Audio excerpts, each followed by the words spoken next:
Mediodía. Sol a plomo.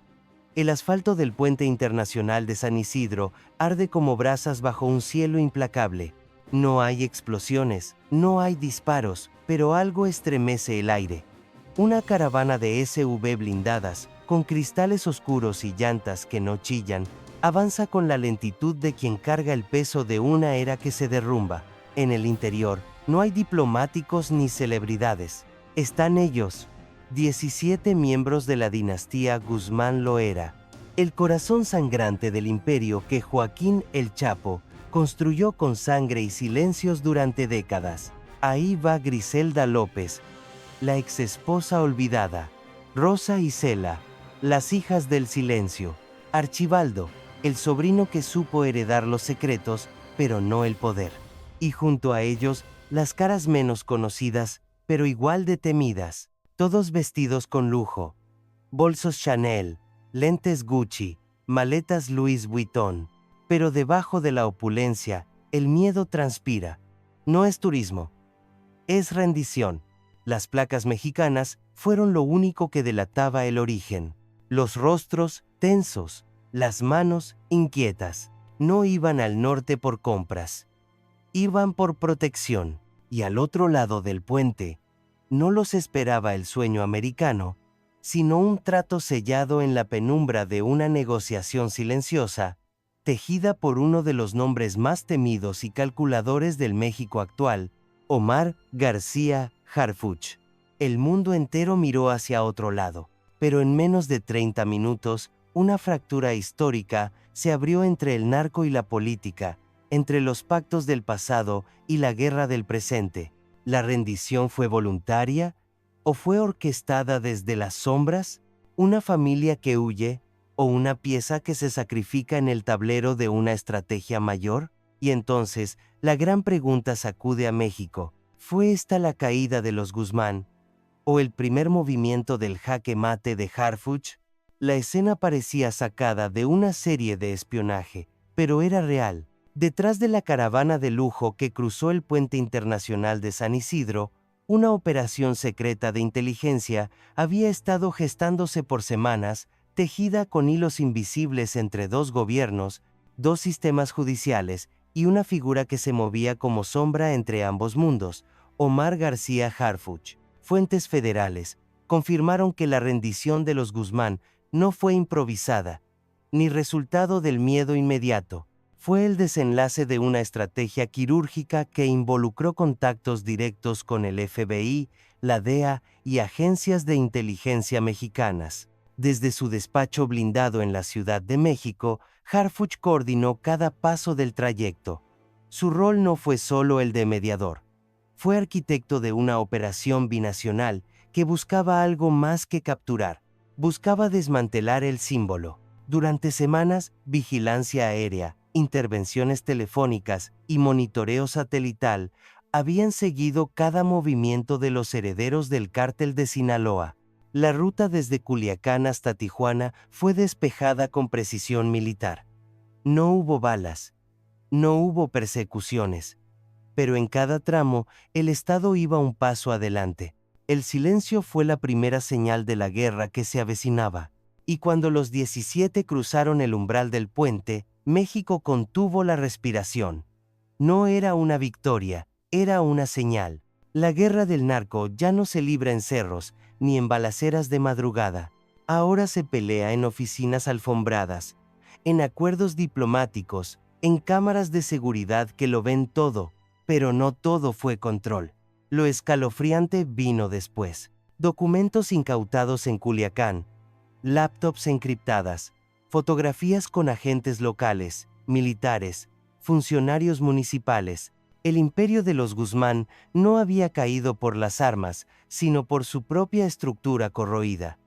Una red tan grande que tocaba tribunales, campañas políticas y contratos públicos. ¿Cuántos sabían? ¿Cuántos callaron? ¿Y cuántos jueces, fiscales o alcaldes están hoy temblando por lo que esa familia puede contar? La escena de guerra ya no es un campo abierto, es un país entero atrapado entre la verdad y el miedo. Y mientras los Guzmán buscan asilo, Harfuch acumula poder. Ya no es solo el jefe de seguridad. Se ha convertido en la bisagra de dos sistemas, el operador de una transición donde el narco, el Estado y la justicia ya no se distinguen fácilmente. ¿Estamos presenciando la limpieza del sistema? ¿O el nacimiento de otro pacto silencioso? Porque si una familia entera pudo cruzar con total impunidad, ¿cuántas más están negociando en la sombra? La madrugada era espesa, húmeda, sin cantos de gallo ni motores encendidos. Jesús María, ese poblado silencioso en las montañas de Sinaloa, amanecía con el corazón suspendido. A las 4:17 de la mañana, una caravana reducida pero blindada salía en completo sigilo de una de las propiedades históricas de los Guzmán. No hubo ráfagas, no hubo caos, solo el zumbido tenue de los radios cifrados y el parpadeo de luces tácticas entre la niebla. A bordo, los herederos del imperio. Una familia marcada por la leyenda, huyendo entre sombras. El trayecto terrestre hasta el aeródromo fue cubierto por un corredor de silencio. Comunidades enteras fingieron dormir, retenes se desactivaron temporalmente, y ningún dron sobrevoló la zona. Cuando la familia llegó al pequeño hangar rural, un jet privado blanco, sin distintivos visibles, ya esperaba con motores encendidos. A nombre de una empresa fantasma, registrada en Delaware, el avión tenía autorización para despegar directo hacia Tijuana. Y fue allí, ya en el norte, donde el verdadero infierno comenzó. Según fuentes de inteligencia, francotiradores estadounidenses fueron posicionados discretamente en las azoteas del lado de San Diego. El FBI temía un atentado en pleno cruce fronterizo. Se hablaba de sicarios enviados por células rivales, ansiosos por impedir que los Guzmán hablaran. Las fuerzas de Arfuch y las agencias norteamericanas coordinaron segundo a segundo cada paso. La operación fue quirúrgica, pero tensa.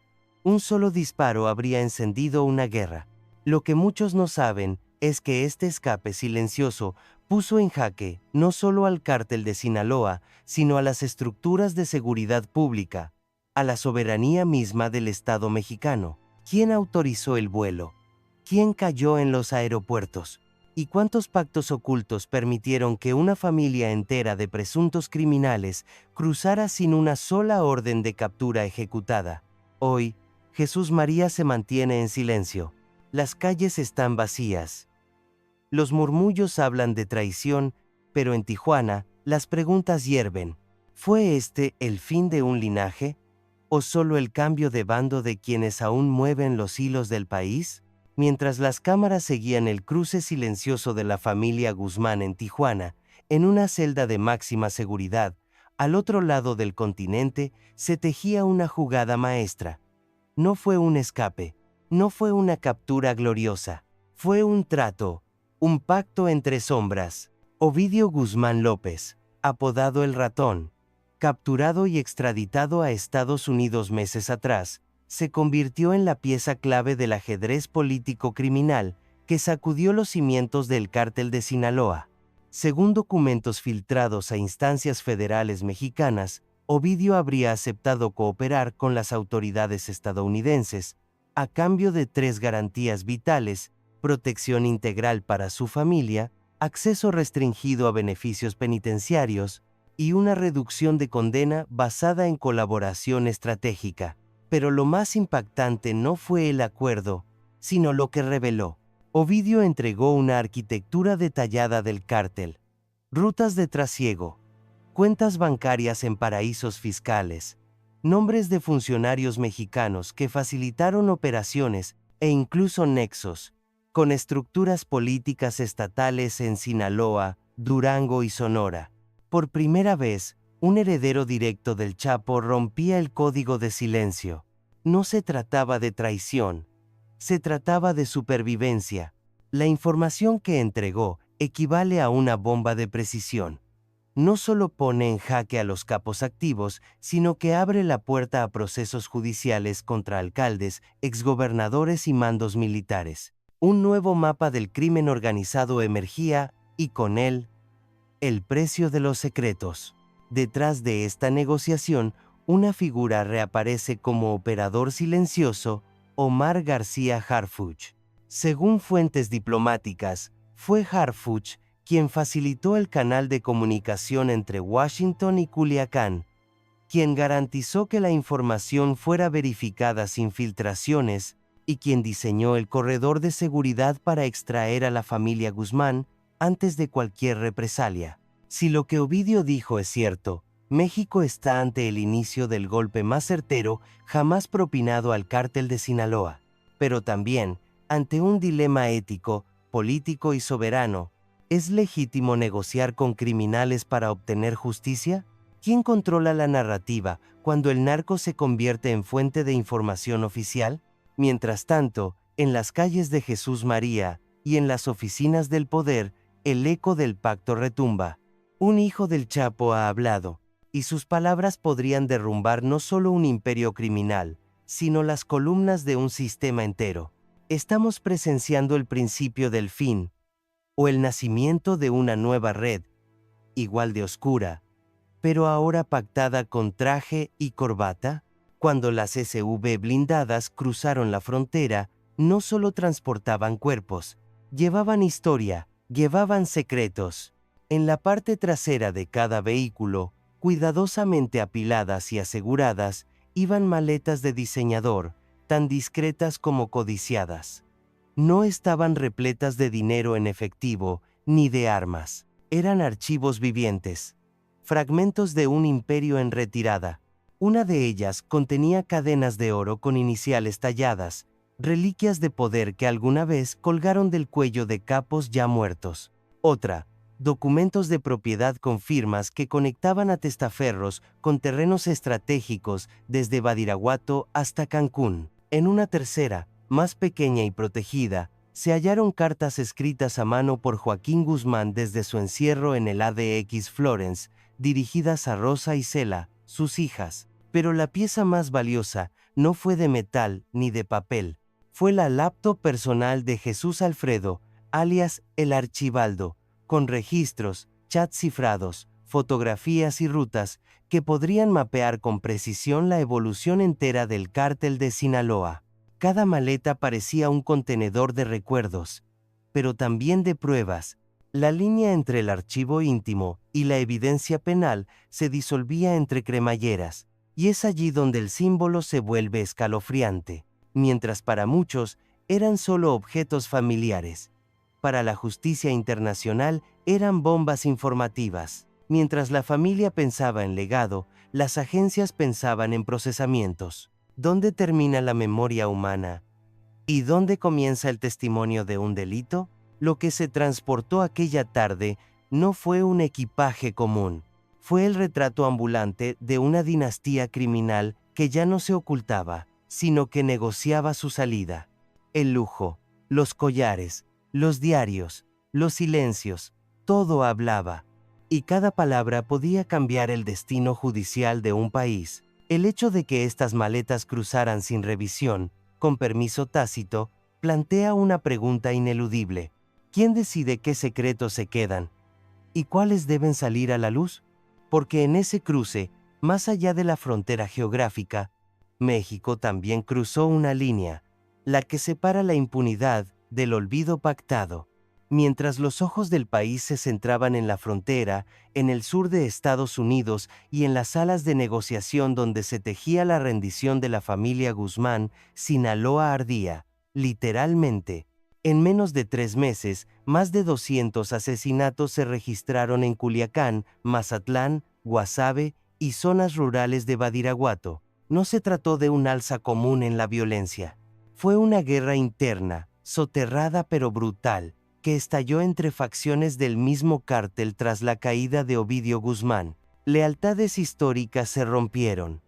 Pactos sellados en sangre fueron traicionados. Los chapitos, debilitados, comenzaron a perder el control de zonas estratégicas frente a otras facciones como los mayos, ninis y viejos aliados que ahora veían la oportunidad de escalar posiciones. La traición ya no venía del enemigo, venía desde dentro.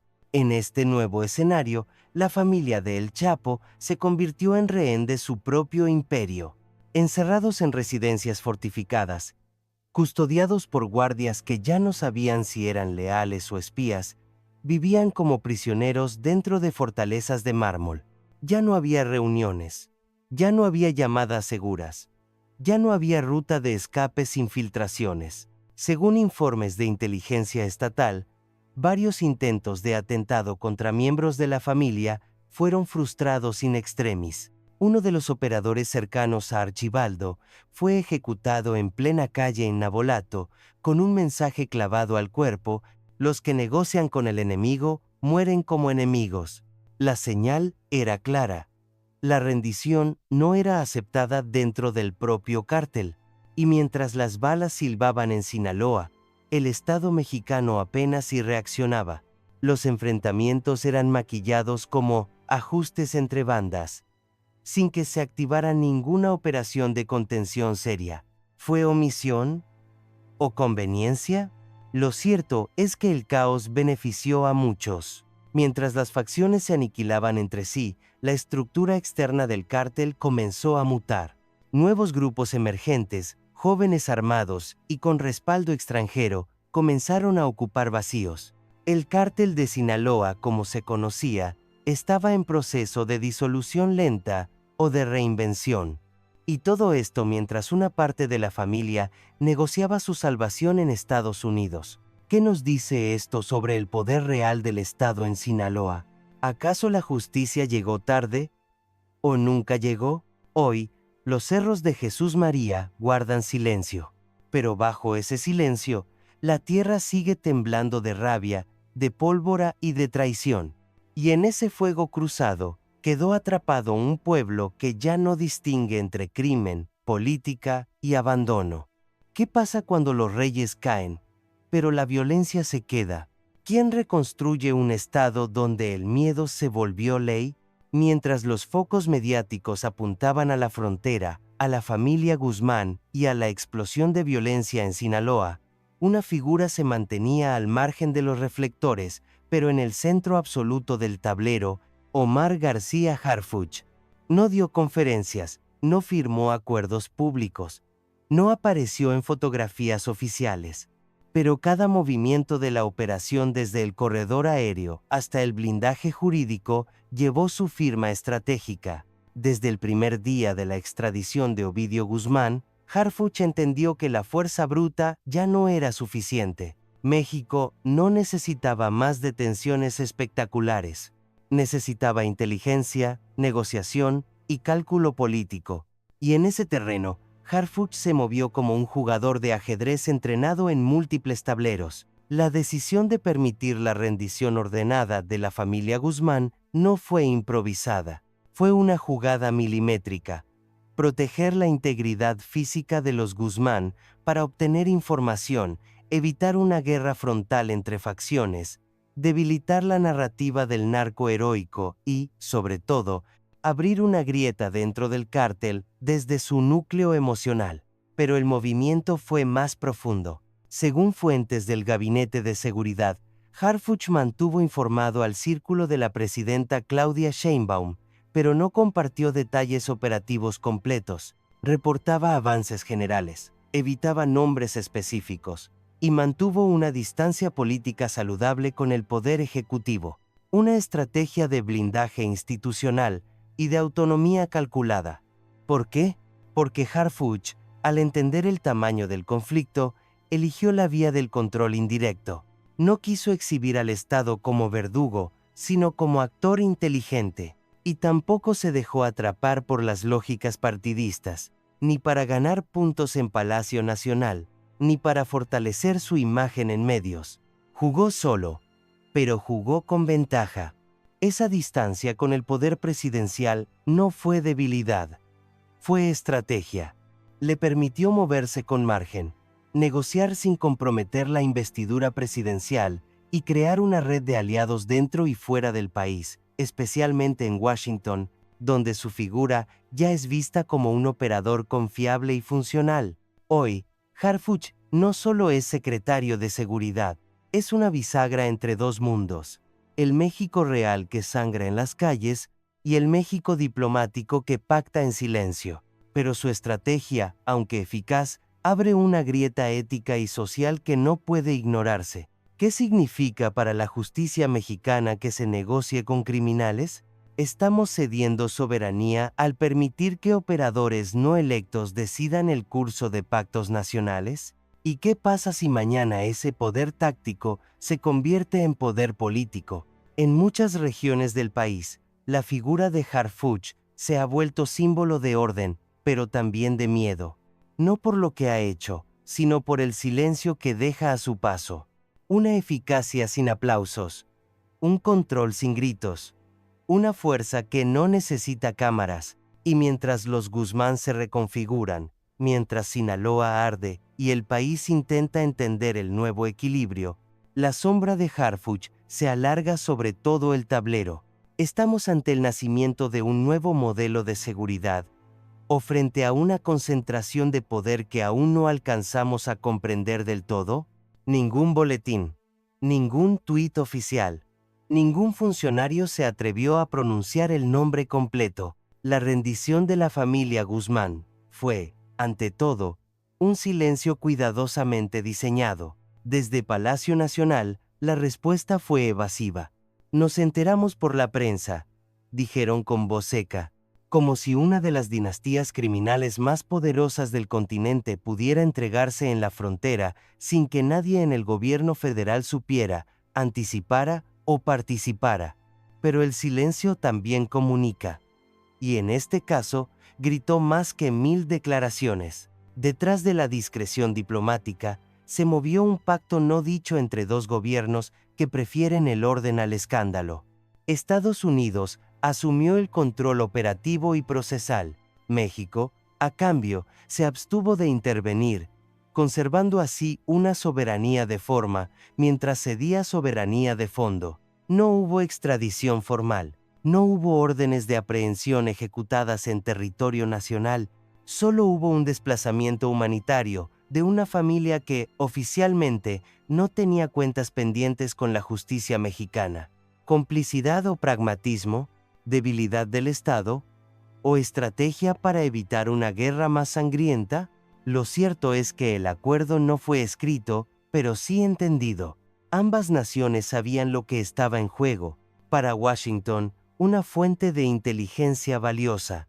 Para México, una salida sin ruido de un conflicto que podía incendiar Sinaloa. Pero este tipo de arreglos abre una herida en la conciencia nacional, porque cuando el poder se ejerce sin transparencia, la justicia se vuelve relato, y la ciudadanía queda atrapada en la sospecha. ¿Hasta dónde puede ceder un país antes de perder el control de su propio destino? ¿Cuántos otros acuerdos no dichos rigen hoy la seguridad, la justicia y la paz frágil que se respira entre los muertos? Lejos del ruido de las balas, del calor de Culiacán y de los cerros que los vieron nacer, 17 miembros de la familia Guzmán inician una vida nueva. Una vida sin escoltas, sin lujos públicos, sin miedo a los drones, pero también sin nombre, sin tierra, sin retorno. El gobierno de Estados Unidos activó un protocolo excepcional de protección de testigos, un mecanismo reservado para casos de alto impacto nacional y transnacional. En cuestión de días, la familia fue dividida, reubicada en distintos estados y sometida a un proceso de cambio total de identidad. Adiós a los apellidos, a los pasaportes, a las joyas. Adiós a Sinaloa. Griselda López, de 57 años, exesposa del Chapo, fue la primera en aceptar las condiciones. Una mujer que había vivido décadas entre lujos, códigos del narco y silencios pesados, hoy aprende a usar transporte público, a comprar con cupones y a ser invisible. Lo que parecía libertad es en realidad una forma de exilio. Para Jesús Alfredo Guzmán, el archibaldo, el proceso es aún más complejo. Por primera vez, tiene la oportunidad de vivir fuera del peso de su apellido, de ser un ciudadano anónimo, pero también carga con el dilema de la memoria. ¿Puede un Guzmán dejar de ser Guzmán, aunque cambie de rostro, de casa, de país? En lo jurídico, se trata de un acuerdo funcional. En lo humano, es una reconfiguración radical del concepto de justicia.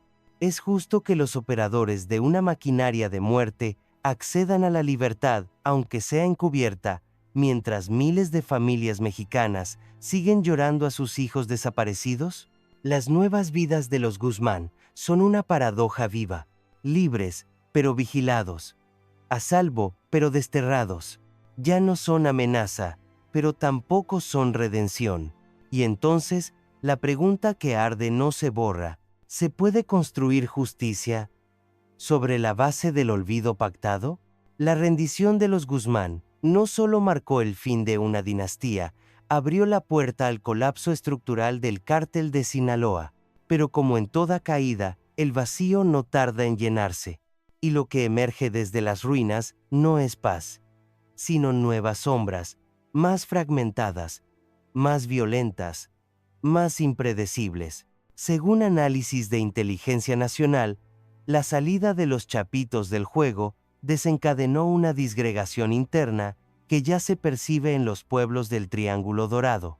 Antiguos subordinados ahora se disputan territorios, corredores de tráfico y contactos internacionales.